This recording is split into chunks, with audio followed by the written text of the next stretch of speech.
That's the other thing. Yeah. Like our bracketologists, are they in hyperbaric chambers? Good question. Let's go to baseball. We're at Shohei time all the time. Ohtani with another stellar outing on the mound. 6 innings, 5 hits, 1 earned run, 9 Ks against the Marlins. His first full season pitching since surgery. He threw 104 pitches. His most in a Dodgers uniform, but he lost. Ohtani didn't hit to limit his effort, and LA scored 1 run in a 2-1 loss. Baseball insider Jeff Passan is here now. Jeff, what stood out to you about Ohtani's performance last night? You know, he didn't have the command he has in recent starts. And, we're nitpicking when the guy who has a 0.60 ERA, the best in Major League Baseball this season, we're saying, oh, he walked 3 guys. But more than that, Shohei Ohtani threw more than 100 pitches, Jay, for the first time since 2023. And he's had elbow surgery and was shut down and slowly brought along between then and now. But this doesn't just signal that he's breaching that 100 pitch barrier. It shows that over time, the Dodgers are going to be willing to push him deeper into games. In all 5 of his starts this season, he has thrown 6 innings. We're bound to see more than that down the stretch, and certainly come postseason time when he's going to be in a rotation that has Yoshinobu Yamamoto and Tyler Glasnow and Blake Snell, the same rotation that won them the World Series last year. Okay, as we look ahead to today's game, some more notable names taking the mound. Take us through who you're going to be watching, starting with the Tigers ace, Tarik Skubal. Best pitcher in baseball versus the best team in baseball right now, Jay. And Tarik Skubal has been his usual awesome self this year, up to 100 from the left side, the nastiest changeup in all of baseball, and facing an Atlanta lineup that finally, after 2 years of down production, is looking like itself again. And the interesting thing is, normally Tarik Skubal dominates left-handers. Michael Harris can hit lefties, Matt Olson can hit lefties, and Drake Baldwin can hit lefties as well. So it's going to be a fascinating matchup. And then we're in the Bronx, and the New York Yankees are bringing up another starting pitching arm. It seems like there's an endless supply with the Yankees. Elmer Rodriguez is going to be making his big league debut today, and they acquired him in the very rare Red Sox-Yankees trade last year. Carlos Narvaez, the Red Sox catcher, went back to Boston in that deal, and Elmer Rodriguez now is going to be in a rotation that has Cam Schlittler, who's put up the best numbers of any pitcher in baseball this season, as well as Max Fried. And oh, by the way, let's not forget Garrett Cole on his way back from Tommy John surgery, Carlos Rodon on his way back from an injury that's kept him out all season long. The Yankees are the best team in the American League, and it is because of their starting pitching. And come October, not many teams are going to be able to match up with them in terms of their power arms and their ability for those starters to dominate games. Jeff Passan, my guy, always a pleasure. Thank you, sir. Of course, he's our gracious host out at Legends Attic. We've known Oral on the program for a very long time. Oral Hershiser joining the DeMarco and Trav afternoon show. How are you, Oral? Good. Hi, guys. How you doing? Fantastic. Good. Happy Wednesday. We're hoping the Lakers pull one out and get this series over with. You're a Laker fan, right? Yeah. What time does that game start? 7. 7. 7? Okay. I'm not going to be on a plane, but I'll be out to dinner with Jaime Hareen tonight. So I will have to check in on that. Well, hold a good thought. Okay, well, you're a great person to ask. I mean, so Shohei pitched last night, and I think the biggest thing that we've been talking about is he's not hitting. I think it's the coolest thing in the world when you give him the day off from hitting so he can focus on pitching. What say you? They've done that twice now, once on the road, once at home. Once they won, once they lost. I think there's always going to be a little bit of pressure as far as what Shohei would want to do. And the fact that Shohei, they didn't get any runs when he was pitched so well, and they've pitched well the last 2 games. So I would think that he's going to probably march in the office and say, you sure you don't need my bat in there on the day when I pitch? Because I sure would like to support myself. I hit from the 9 hole. He'd probably hit from leadoff, or maybe the compromise is to hit down in the order a little bit more. But I would think that that's still an open topic, and I would think that they're experimenting with it and seeing how he feels, what results they get. But if he wants to be the greatest statistical baseball player ever, it really bodes well for him to do both on the nights that he pitches. If he wants to completely say, you know what, the regular season is the regular season, and we're going to be a playoff team probably no matter what, and we need to save energy for that time, then there might be times when, you know, Dave Roberts and he and Mark Pryor and Andrew Friedman, when they decide, like, okay, maybe you don't miss 30 games of at-bats, but maybe miss 15 games of at-bats. I don't know. I'm brainstorming with you right along, but I'm just trying to do it from somebody who knows, you know, I've lived in the locker room. I've pitched. I've done my thing. So I'm giving you a little bit of expertise, but I'm also like guessing. No, that's why I asked. Yeah. Or how different did you feel physically relative to, like, let's say where we are right now in the calendar, basically the beginning of May, and then at, you know, say the middle of September when the season's, you know, wrapping up, but you're also gearing up for the most important part of the schedule. Yeah. So, you know, there is a thing called pitcher's body. When you do dynamic rotation between your hips and your shoulders down a hill, land on one leg, leave one leg, land on one leg, it is torquing your body different than it does as a hitter when you're doing it on level ground. It's doing it completely different when you're doing it for 100 pitches competitively, plus the warm-up pitches in between, plus the warm-ups before the game. So as far as number of reps, compared to taking BP, doing a little soft toss, doing a little of tee work, getting ready, and now you're ready to go. And then you'd only do that, like, you know, once every 3 innings or so. For him leading off, he'd probably do it, you know, once every 2.5 innings, every 2 innings. So it's a different torque, it's a different pressure, and your body does feel, you know, it can feel bad, it can feel stiff, but he does an amazing job off the field as far as recovery. I think the technology and the modalities nowadays are so much better than they were in my day. So I can't tell you exactly how he feels or how much wear and tear there is or how much, you know, pain and suffering or spasm.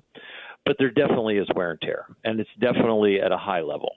Oral, I could be so far off on this. Feel free to call me crazy, but he's been easy, Travis. I figured. I like, you notice how I left you a little pause to fill that in right there, right? That's me being a professional. That was very well done. I left you a little Johnny room. Carson, Ed McMahon, very nice. Good Thank job. you. Thank you. He's given up basically like a run and a half the entire season. Am I crazy to think that he has not really pitched as well as he possibly can? Is that a crazy take? I don't think it's a crazy take. I think that we've seen the velocity tick up. We've seen the use of the curveball and the splitter tick up. I think it's completely because we're farther a year removed from coming back from Tommy John surgery. But when you come back from a surgery, whether it's elbow, shoulder, or some other place, the caliber of your bullets change every outing for about a year. Then all of a sudden, the caliber of your bullets and the way you feel and the way your arm reacts to every time you cock it, it feels about the same. And when it starts feeling the same in every practice session and every time you play catch and every time you take the mound competitively, your precision goes up, your spin rates probably go up, your accuracy as far as like what pitch you can throw in certain tough counts, like a 1-0, a 2-1, a 3-1, a 3-2 with second and third one out. And all of a sudden you just get this confidence like, I'm not worried about how the arm's going to feel or how this one's going to come out. I know what it's going to do. So, yeah, I still think there's more in there. And because we are in the first healthy off season, year away from or so away from the Tommy John surgery, and also out there competing and continuing to find the range on those great pitches. Oral Hershiser joining us here on the DeMarco and Travis afternoon show. And Oral, our boss, Greg Berman, is crashing the party today, and he has a question We're for you. allowing him to ask you a question. well, thank you, guys. I appreciate it. And what's going Are on? your guys' contracts up, or are you the bosses okay with that? Why do you ask? They're fine. They're fine right now. We don't have to worry about them. But something I've noticed with Shohei is his facial expressions are just crazy. He's constantly showing you how he feels, and typically a star to his caliber at his level stays very solid in their facial expressions. Do you notice that? And do you have ever asked him about that or anything? Why you see that from him? I would say, I see consistent facial expressions up at the plate, other than if he tweaks something like his wrist or makes a swing and all of a sudden fouls it off his foot or something. But on the mound, I think you are seeing more expressions. I think you're seeing more, wearing his emotions on his sleeve, and their sleeves aren't rolled up anymore. They're more, laid down. I think it's the confidence in the body and the arm and the health. I think it's something that you can just really I had somebody knocking on my window here at my dealership. Uh-oh. I'm out here at Oral Hershiser Chevrolet in Chino. I'll just plug that right now. One of the fans sitting watching one of our vets comes up to the window, starts knocking on the door. Look, if and you I need had to go change sell my a facial Corvette, expression. go do it. Yeah. Like, I don't want to yell at him and say, "Get away! I'm on the air with these guys." I was like, "Sir, I'll talk to you in a minute. So the facial expression stuff, I think, comes from the confidence in the arm, the competitiveness, and the fact that he has stated publicly, like Yamamoto, that they want to be the first Japanese-born player to win a Cy Young. And I think it'd be unbelievable. I would think in the back of Shohei's mind, he wants to not only win a Cy Young, but the same year win the MVP. And that would be the greatest of greatest accomplishments. And I wouldn't put it past him. The way he goes about the talent he has, the way he goes about it, what he's already accomplished, that's a box that he's trying to check.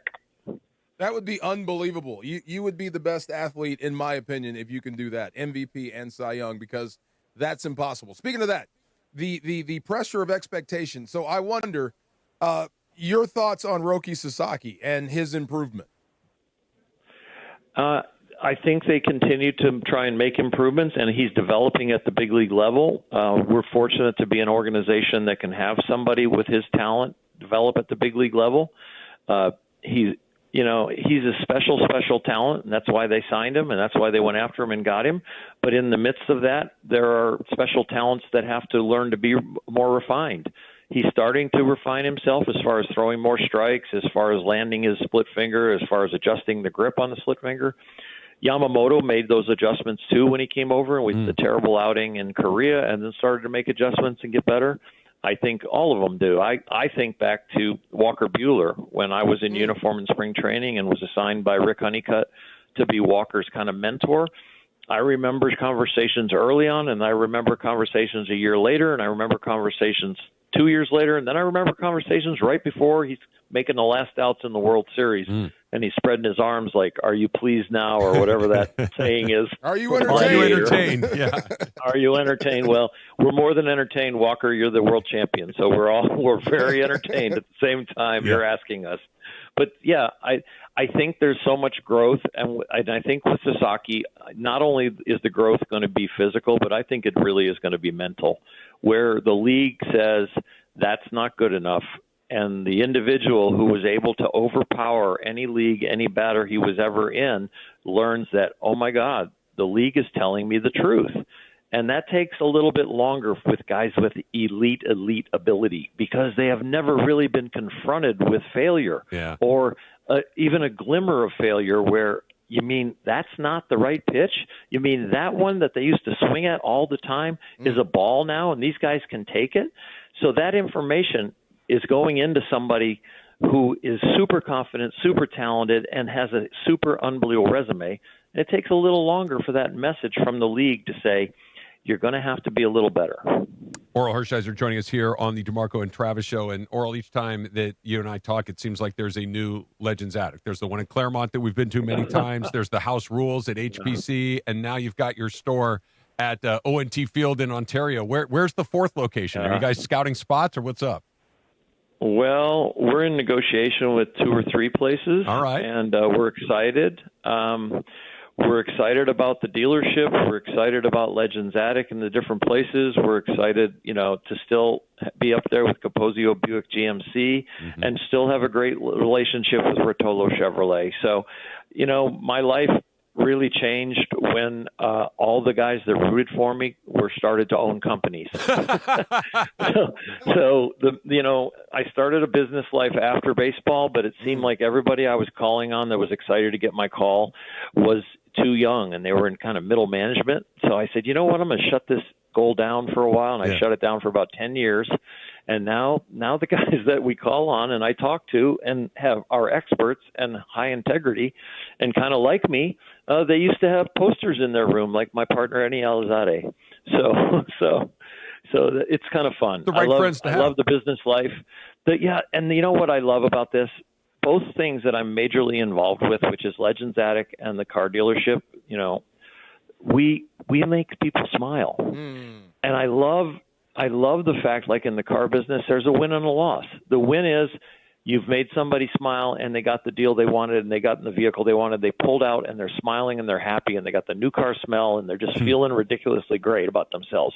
That makes me smile. And then when people leave Legends Attic, I want people at Legends Attic to not only remember I'm here to buy memorabilia or a baseball card or a uniform top or a helmet or whatever I'm going to get, because I love this athlete and I love the memory of this athlete and I remember the game I was at when he did this. But you know what? They're also going to remember where they bought that memorabilia, because that's how we've decorated the store. That's how we've made the store a memory. And so that's been my goal in the business world, is to do the right thing, charge the right price if that's what we're talking about, and make people leave with a smile. So one of the guys that DeMarco and I had a chance to meet out at Legends Attic was Dalton Rushing. And this is a conversation that DeMarco and I have frequently about the guy on the team that might start some stuff, the guy on the team that might be the wild card, so to speak.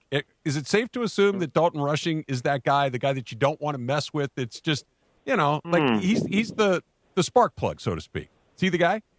Well, when you meet Dalton Rushing in public, it's a different guy than takes the field with catcher's equipment on or plays first base or DHs, right? Yeah. So he has a game face, and it's a switch that he flips. I think with Freddie, you almost see the same guy off the field as on the field, right? And he, for some way, he takes a leadability on the field without having that game face. That's Freddie. I think it's different when he gets in the box. I think, we have a few guys that I can watch that face. I can see that face flip with Max Muncy. I can see that face flipped with Freeland. I can see it flipped with Dalton Rushing. Yeah. I can see it flipped with some pitchers, too. You know, Vesia is definitely not running around his house rubbing up baseballs and looking like he's about to have a temper tantrum. But he's definitely got a game face. So and I played with guys like that, and I was that guy. You know, the whole nickname Bulldog was for Tommy to remind me to go out there and be a killer and to be tough and to not melt down and to be aggressive. You know, Mike Scioscia's that way. Mike's the nicest guy in the world, but Mike on the field, he blocked the plate and broke people's legs. Kind of guy. So there's a level of intensity that some people have to bring out the level of ability that it takes to compete on a big league field. Oral Hershiser joining us here on the DeMarco and Travis Afternoon Show. Oral, always a pleasure. Thanks for your time, and go sell that Corvette. DeMarco, Travis, Greg. Hey, Greg, these guys are great. All right, take care of them. I know you're the boss. You know, we love them. We love them. A good month-to-month or week-to-week deal would be really good for them. Oh, I had a 2-year on the table, and now you want month-to-month? We can go that way instead. Yeah, month-to-month would be long-term. Hey, look, you've been a free agent. You know, sometimes free agency can be liberating. You never know how that's going to shake out. Well, there's only so many radio stations, so don't bark at that tree. Yeah, good point. Good point. Thank you, my friend. Right. We'll talk to you soon. See you guys. All right. His team did not win the game, but Shohei Ohtani again pitched quite well, and he is a Cy Young candidate. And the emerging storyline with him, which is fun, is the balance of him making every start, which apparently is what he wants to do, versus playing time in general. Here's Alden Gonzalez. Obviously, having him do both duties in theory, practice, it's great. This is in his story about Dave Roberts, I should say. But how sustainable is it without kind of taking a little bit off his plate a little bit? That's the question, and it's not an exact science. On Shohei Ohtani's half days. Now, he hadn't done that in years until last time around. And that was after, remember, he got hit in the shoulder in the Mets series, and the next start, they're like, all right, in the Mets series, they're like, let's just skip the hitting. So now this happens again. And before we get into any of this, we do have to have one of the fun told you so moments where you guys have both mentioned this at times. I mean, like, maybe they're going to do this. And anytime you guys have mentioned this, it has been met with pure venom. You know that, right? You guys have talked about this before. I don't really pay attention that much, but yes. Okay. But you guys have been met with pure venom when this has been brought up. For what? Saying that there would be days where he doesn't DH and he pitches only? Yeah. Like, people are like, he's never had to do that. His stats are not they're the same. It doesn't matter. And it's like, you guys are, this is the problem that I have. You guys are just taking us inside MLB organizations since you both spent a lot of damn time in them. So I would just like to tip my cap to both of you for taking the venom, for literally just pointing something very innocently out, and then, woo, it actually happened.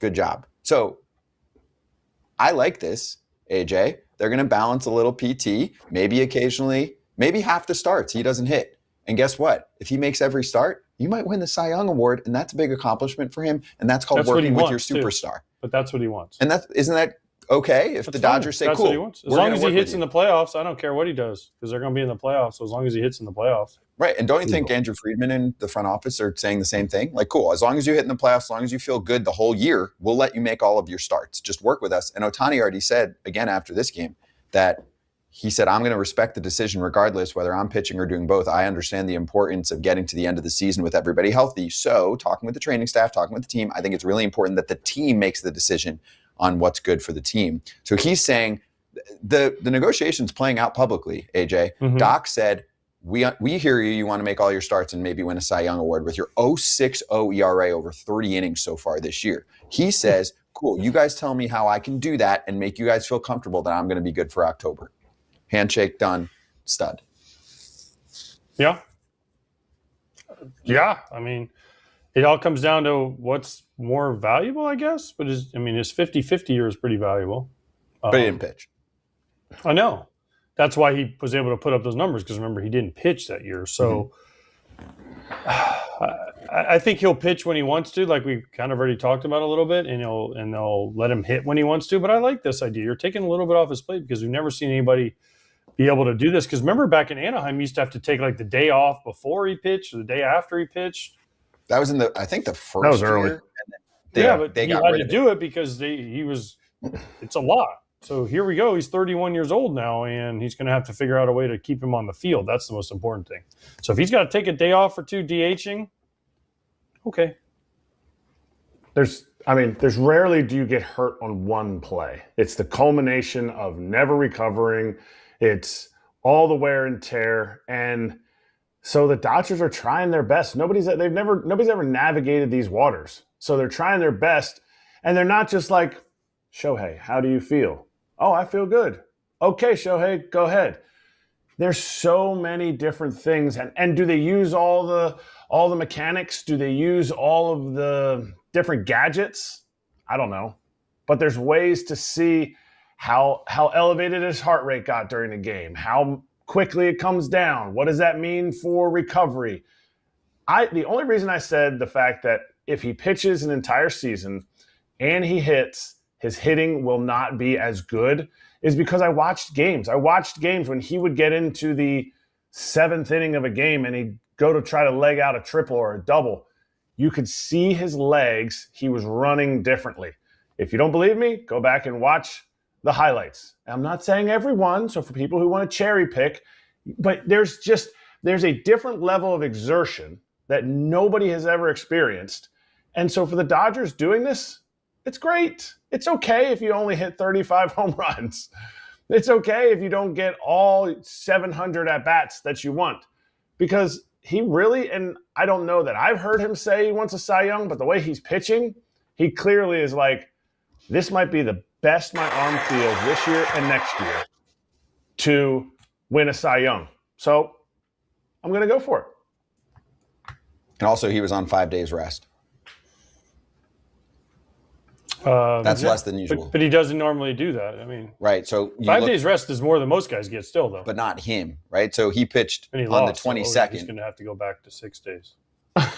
So I don't think he's superstitious like that. I think they'll mix that in. But like, look, so he pitched on 4/28. Before that was 4/22, so 6 days, right? Mm-hmm. Before that, 4/15, 7 days. Before that, 4/8, 7 days. Before that, 3/31. That's like 9 days. Mm-hmm. So the Dodgers like, okay, you want to pitch a little more frequently? Again, let's just get you a little. They want him to be healthy. Off. All they care about is him healthy in the postseason. Mm-hmm. They just want him healthy in the postseason. In the postseason, he probably will DH and pitch because there's so many off days in between. So I mean, it's cool and I get it, but it's just a big story because it's Shohei and we've never seen anything like this, so nobody exactly knows how to do it.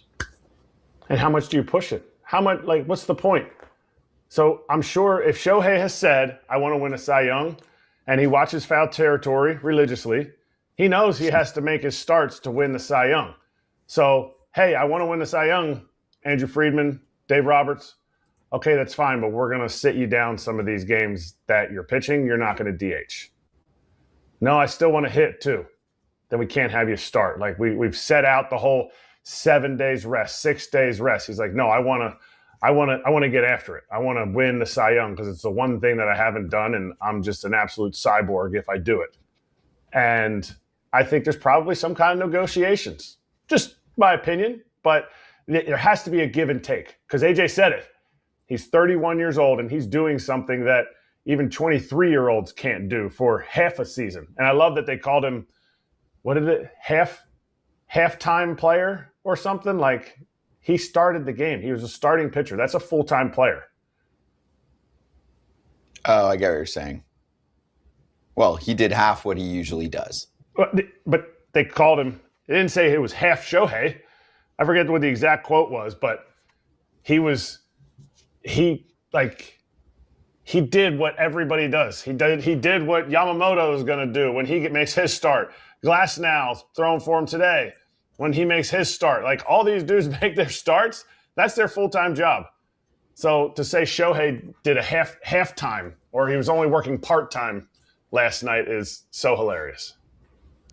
And right now, we're, for most starters, 5 or 6 starts into their campaign. Mm-hmm. He's got the best ERA in baseball. Soriano Thanks to the White Sox. Runs. What happened? Thanks to the White Sox. Thanks to the White Sox? They beat up Soriano last night. Oh, you're saying because they got a few runs off him and his ERA ballooned to what, 0.8 something? Mm-hmm. So, but in the National League. You're welcome, Shohei. The White Sox took care of you. That's right. Now you can sign with them next year. I'm so glad. Opt out. He has an opt out. I'm so glad the White Sox are terrible. Yeah, that's not going to happen. If an owner leaves, then he can opt out. That's not happening. Ohtani has an 0.60 ERA.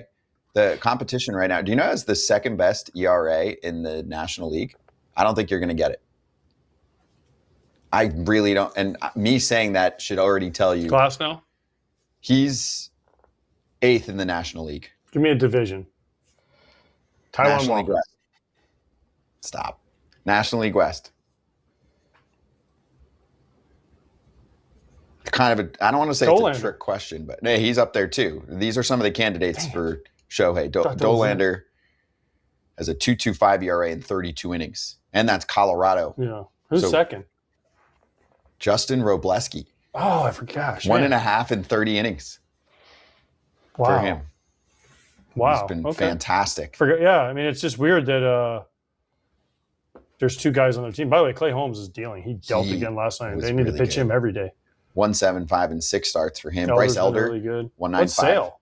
Sale's 2.31 in 6 starts. I mean, there are a lot of National League guys off to a great start. And these are cool ERAs. Some of the ones that you're looking at on the screen, a few that we're mentioning in the 2s like Sale, Dollander, Michael King, Tyler Glasnow. But Shohei Ohtani has an 0.60 in 30 innings. So if he keeps up anything close to this ridiculousness, he absolutely can win a Cy Young Award. And for personal accomplishments, that is number 1 on his list right now. I think that's obvious, right?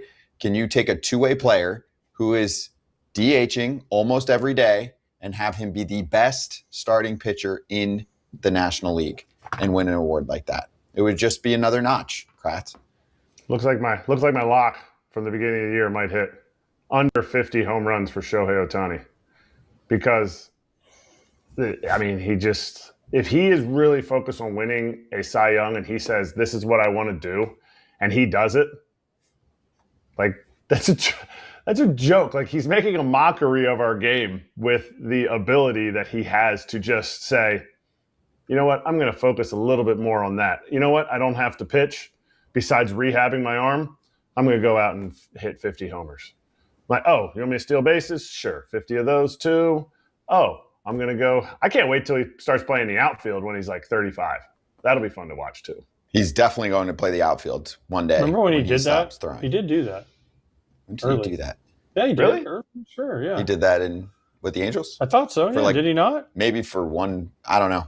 I don't remember that, but not consistently. I thought it was like for just like a game or two. Oh, he might have popped out there.